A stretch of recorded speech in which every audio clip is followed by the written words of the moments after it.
couple more questions. Yeah. Let's say I'm a pastor who wants to have a bigger impact on men. What advice would you give me? I would say start with your pulpit. No matter how big the ship, the pulpit's always the rudder. You mean you're preaching? You're preaching on Sunday. Talk to the men. And just, make it a point that as the text of Scripture is clear, just talk to the men. When I went through Genesis, for example, probably half of that could have been just men's conference material.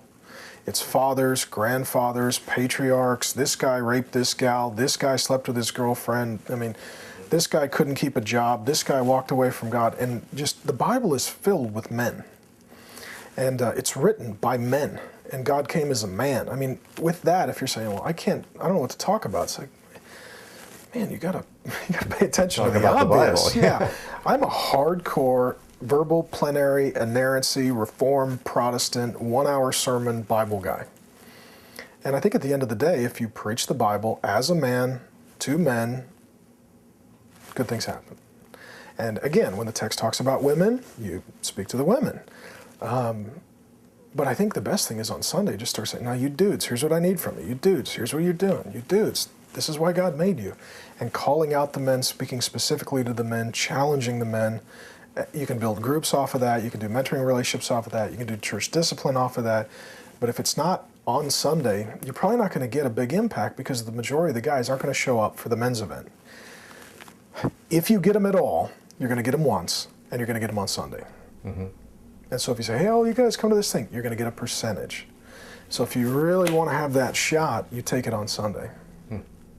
Well, let me ask you a tough question. One of the things I advise in my book, and I base this on research, is that pastors should shorten their sermons and focus more on one topic, because men tend to want to know, okay, why was I here, and what did I learn? Yet you preach an hour. So At least. Very engaging hour too, by the way. I was just in the 9 o'clock service. But so I'm saying the opposite of what you're doing. And in fact, when I go out and I get pushback from pastors who say, well, that Driscoll, he preaches an hour, I should preach an hour. Yeah. So who's right, Murrow or Driscoll? Would you advise every pastor to go out and preach an hour? No. Part of it is, how do I say this? If you're not any good at something, you shouldn't do it for a long time. Well, that's kind of what I imply. It's like the band is very, very bad. Well, then play the song once. I've looked at the pastors and I've said, well, Driscoll preaches an hour, and I said, well, you're not Driscoll. Yeah, and I'm not saying like I'm God's gift to preaching, but you've got to be able to be engaging and humorous and to the point and keep attention and passionate, and if you can do that, you should take the time you need. Now, what we have seen in Acts 29, our guys generally preach 45 minutes to an hour plus, all of them. Almost all of them are in their 20s to early 30s. And we have one of the biggest, fastest growing church planting networks in America. And so for our guys, we have found the longer and harder you preach, the younger the audience and the higher percentage of men. So my experience would contradict your research, but I don't know if you're doing suburban churches with guys in their 50s. Are these guys drawing a wide demographic of men, construction workers, IT workers? Yeah. It's not just brainiacs from a college campus. Most of our churches in Acts 29 are in or near major cities, and so you get a lot more diversity. It tends to be a higher percentage in our Acts 29 churches of single guys. And creative guys, and anytime you're near a city, you're going to have economic levels and education levels and things of that nature. Right. But most of our guys who plant are younger, and they tend to attract younger guys, and they tend to preach for a long time.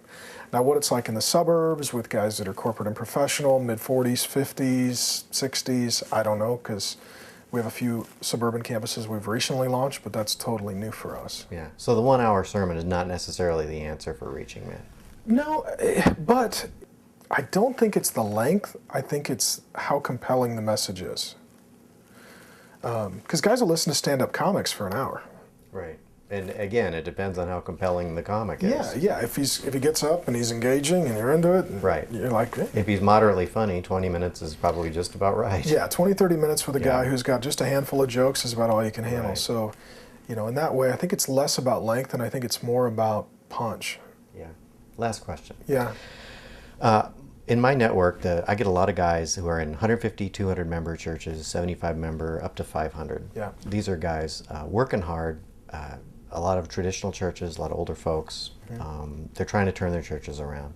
What's the one thing that you would advise them to help them reach more young men or middle, up to age 40 men? What can a pastor in an existing church do? Because I know, you're a planter. Your focus is not on rebirth. It's on what's the saying that you say? It's easy. Well, it's easier and funner to make babies and resurrect dead people. Yeah. I mean, so I'm more about planting and less about turnover in existing churches. Would you have any advice for that pastor who's laboring away in a small church? Yeah, the goal is not to reach men. The goal is to reach a handful of men who can reach other men. Find a guy or two. There's probably one in your church. And just invest in that guy or guys. Let them rise up in visible leadership and unleash them to go reach their buddies and the guys that are their age. You train them to be missionaries. Single guys, they know single guys. Married guys know married guys. The key is to train lots of people to reach their social networks and their spheres of relationship. And I don't know, for me it's just cool because we're at that place. I've seen guys, I've been in here, it'll be 12 years in October. I've seen guys come in as non-Christians, get saved, baptize them, see them get married, have kids, buy their first home, rise up in leadership. Some of them even become pastors.